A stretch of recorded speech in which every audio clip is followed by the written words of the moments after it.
Mark of the Thief by Jennifer Nielsen. Chapter 21. My eyes opened slowly and unwillingly.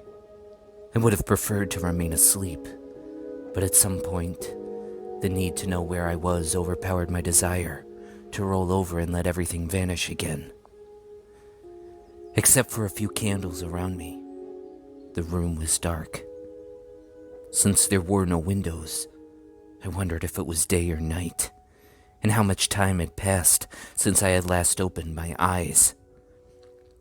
The room was round with dark bricks stacked as high as I could see, and one doorway leading to an outer room had faint light streaming in from overhead. So we were still underground. It seemed quiet at first, but then I noticed a buzzing sound nearby. No, not buzzing. As I became more awake, I realized it was the sound of voices.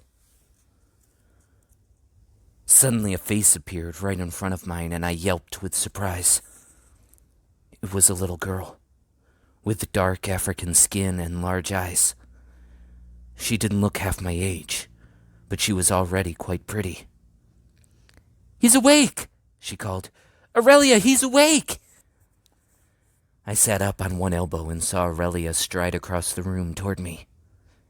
Her mouth was pressed into a tight line. Her whole face looked strained, actually, and I wondered if that was because I had slept so long, or because I was awake. "How do you feel?" she asked. "Awful." She frowned and folded her arms. "You look awful, but that's an improvement from before." "How long was I out?" 2 days. The infection in your arm was so bad we almost had to cut it off, but we decided to scrub it and see if it could be saved. It was a good thing you were sleeping so deeply, because the cleaning would have made you faint again anyway." "I didn't faint," I muttered. Fainting was for weak, rich women who had slaves to catch them when they fell. "Sure, if you want to believe that." Well, I did. I wasn't weak, though I did have to lie back down again as dizziness swarmed my head. "You need food." She twisted behind her and then returned with a bowl in her hands. She thrust it at me, and whatever was in there looked gray and mushy, but at least it was warm. "Eat this." "What is it?" "Only people with money get to ask such a question. It will do you good. Now eat." I smelled it first, and happily realized it didn't smell like the sewers, or wherever we were. Not that the stuff in the bowl smelled good. It was some sort of porridge that probably had gone sour. But I began eating anyway. She was right about the poor not being choosy. "Before you fainted, you said you were drowning." Aurelia pursed her lips. "No, I didn't," I said with a mouthful of food. "I wasn't." "Well, you said it," Amelia insisted. "What did you mean?" Then I remembered the bulla. I felt for it at my hip and tried to find the strap on my neck, but it was gone. My temper instantly rose. "Where is it?" She folded her arms. "I hid it." "How did you do magic in the amphitheater?" That was none of her business. I put the bowl aside and sat up fully in the bed. "Give me the bulla." "Not until you explain what happened. Magic belongs to the gods, not to humans, and certainly not to a slave boy." "And the bulla doesn't belong to you," I said. "Give it to me and I'll go." "Go where? You're lost down here. Besides, I felt the bulla myself. There's nothing different about it than any other trinket. You just want it for the jewels inside. I think the magic is in that mark on your shoulder. We would have cut that off too, if I'd known how." I'd had enough of her. I threw off the blanket and swung my feet to the floor, but the effort was too much and made me dizzy again, so I had to stop. My arm was wrapped in a tight bandage from my shoulder down to my elbow and was wet with a peculiar smell. I touched it, then sniffed my fingers. What did you put on there? Olive oil and oregano. For the infection. She smiled. It stings at first, but it works. You were worse off than you might have realized. Seeing her smile softened my own anger. I reached for the bowl and finished the rest of the porridge. Then she said, Let that sit for a while. If you can handle more, then we'll get you some bread. I would have liked the bread now, but I wanted the bulla even more. Once again, my hand slid to the side where it should have been, and wasn't. I felt its absence as intensely as I would have felt a missing arm or leg, and wished I had enough energy to fight Aurelia for it. Give me the bulla and directions to get out of here, I said tiredly. Then I'll go. Aurelia cocked her head at a couple of young children in the room with us, ordering them to leave. When only she and I were left, she said, While you were asleep, I went back to the surface and asked around about you. There's nowhere to go, Nick. Nowhere. Everyone is looking for you. The Emperor ordered his soldiers to kill you on sight, and they've blocked every gate to the city. The Senate wants you brought before them for questioning. Then yesterday, General Radolf gave a speech in the forum. He promised to drag you back to the amphitheater to answer for your crimes. He said he will overturn the city to find you. 1 million people live in Rome, and by now every single one of them knows there's a reward for turning you in. I looked down and kicked my foot against the ground. By now I should have been used to bad news, but this was even worse than expected. Aurelia moved from her chair to sit beside me on the bed and then placed a hand on my forearm. In the forum, Radolf said you stole something from him. The bulla, obviously. And that you want to use it to overthrow the Empire. That's not true, I said, and then clicked my tongue. Well, it's not true about overthrowing the Empire, and I didn't plan to steal the bulla. It's just that once I had it, I knew I couldn't give it to him. So you admit to being a thief, Aurelia said. Radolf was telling the truth about that. Yeah, I mumbled. I guess I am. I hated the sound of it spoken aloud. One of the last things my mother ever said to me was that no matter what else was lost, I must always keep my honor. That was gone now, too. Aurelia nodded, and then I felt the cold blade of her knife at the back of my neck. Her hand that had brushed across my forearm was now locked around it, and she called for the other children to come back in with a chain. I cursed under my breath, and then cursed a second time, louder in case she hadn't heard me before. This isn't personal, she said as 2 girls hurried in. They started by locking manacles around my wrists and next moved to my feet.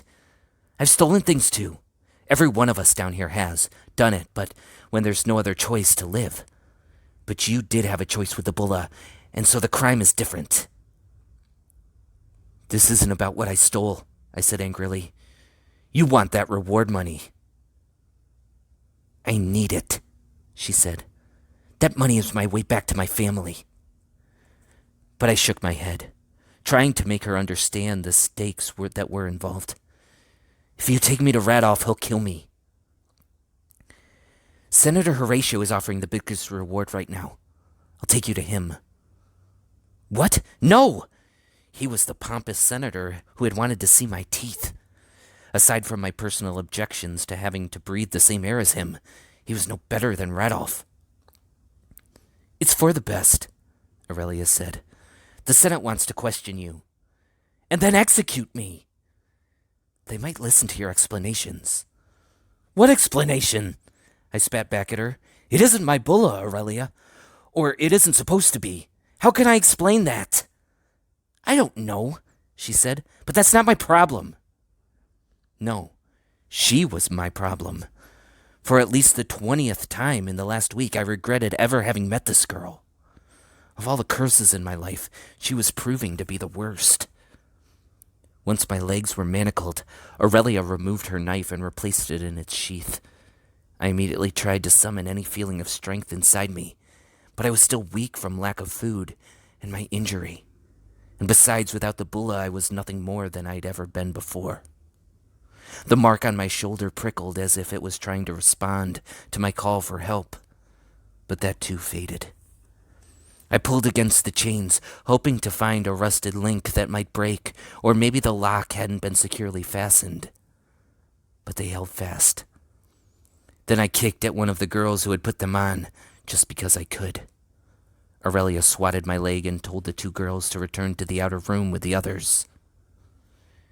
"You said you wouldn't hurt anyone," she said. I missed. "Anyway, you said you would help me," I countered. "That was before I knew you were a thief." "You're a liar," I argued. "That's worse." Well, it wasn't, but I needed something to say back to her, and she only clamped her mouth closed at that, which was all I wanted anyway. She stood and pulled me up beside her, keeping a firm grip around my chain. "You're making a huge mistake," I said. "Radolf cannot get that bulla." "Radolf is a great man. If Horatio turns you over to him, then it'll be the right thing to do." "What world do you live in to believe all that?" I said. Aurelia's mouth moved like she was responding, but I didn't hear the sound. Instead, my ears filled with echoes of footsteps splashing through water. Heavy, marching footsteps, and many of them. It was so clear I looked around for the source of the noise, but saw nothing to explain it. Aurelia didn't seem to notice the sounds, and had simply continued talking. Why could I hear it and not her? Something was terribly wrong.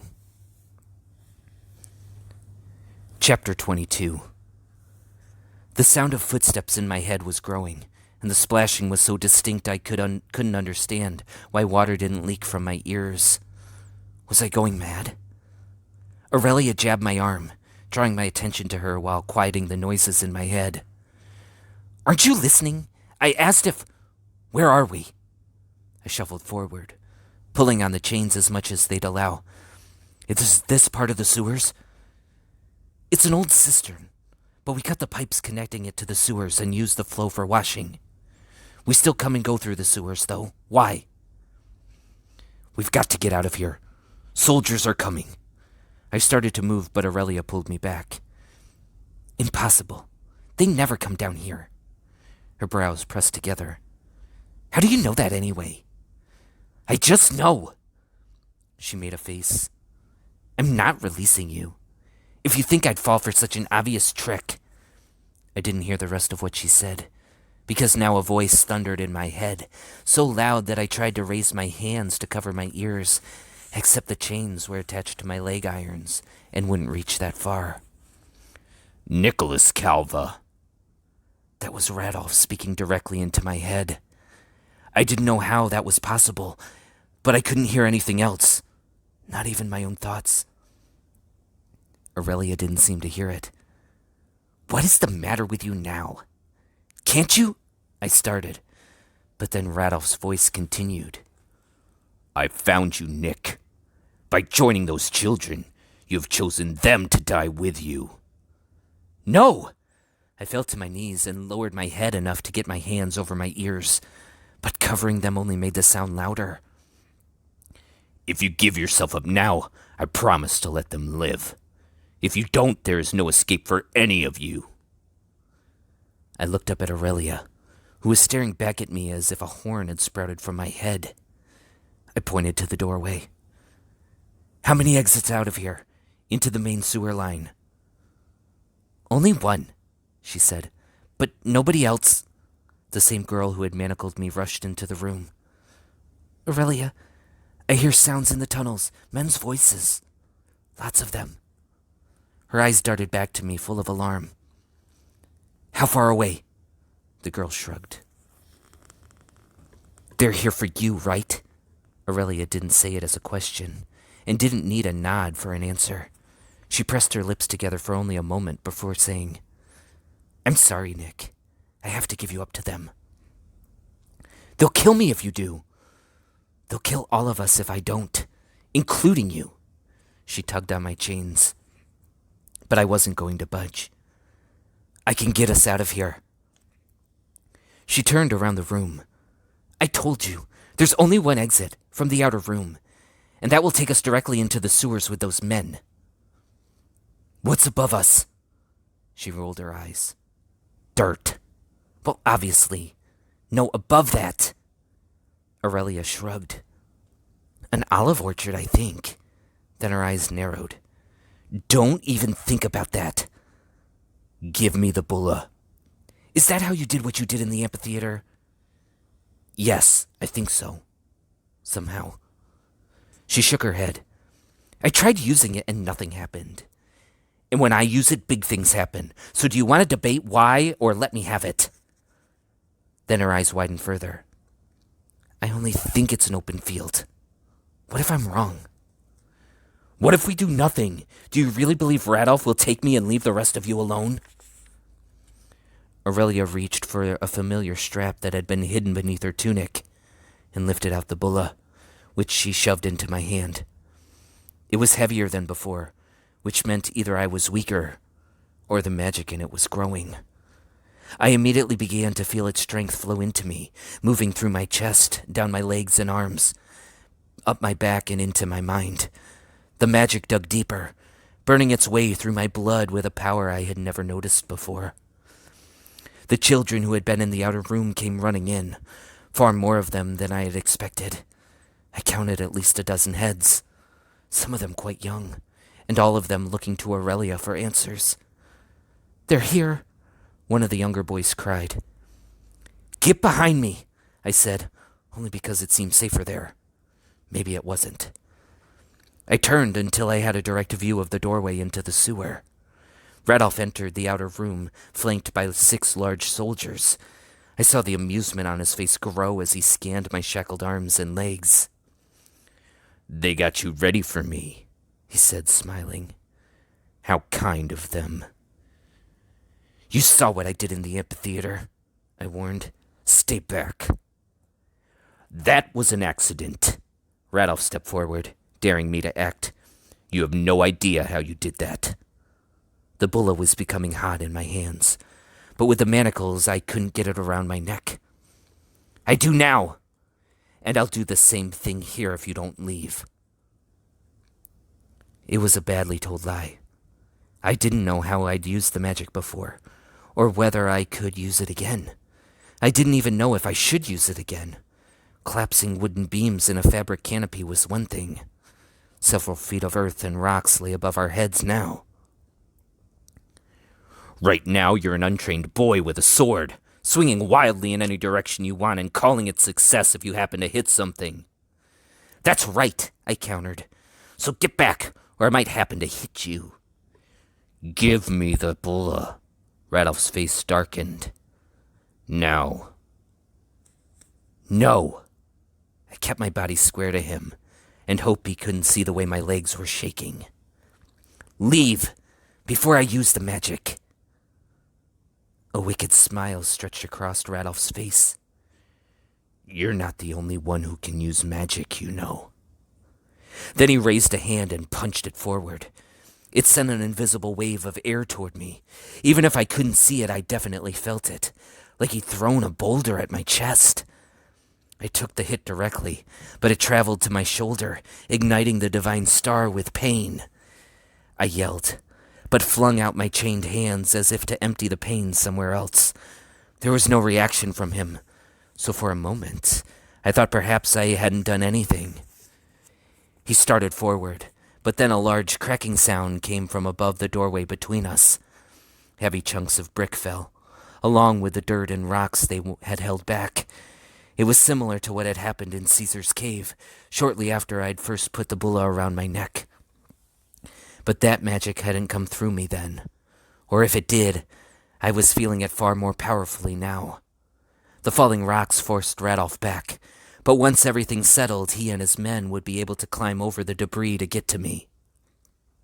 Radolf ordered the soldiers forward, but then other loosened bricks started falling as well. No one obeyed his order. "Where's my archer?" Radolf yelled through the dusty air. "Fire into that room!" "I'm as good as any of them." Aurelia yanked the bow off her back and fit it with an arrow, which she immediately released. It hit the hand of a man who had been reaching for his open bow, and he yelped with pain. More rocks continued to fall, until the doorway between the two chambers was completely barricaded. So much brick had come down that the entire cistern looked in danger of collapsing, and escape was impossible now. With the children huddled around her, Aurelia glared over at me. "That was a great move, Nick. Solve a big problem by creating a bigger one. I should have given you up. You should have listened to my warning." "Aurelia!" One of the girls pointed above her head where the large end of a large pipe stuck out from the rocks and mortar. The rushing sound of water was easily heard, and growing. "We disconnected that pipe." Even as Aurelia cried out the words, water gushed from the pipe. "How is this happening?" "What a mystery," I yelled back. "Do you think maybe they reconnected it?" "Why would he do that?" "That great man of yours, General Radolf, intends to drown us in here." "In a room you just sealed off," she yelled. "I should have turned you in after you fainted." "Open this doorway," Radolf said, directly into my head. "The water will empty out. You can still save them." I had no intention of opening that doorway to him, but I would do everything I could to save the others in here with me. All of them were innocent. Even Aurelia, I supposed. The water was rising fast. If we were to have any chance of getting out, I needed magic.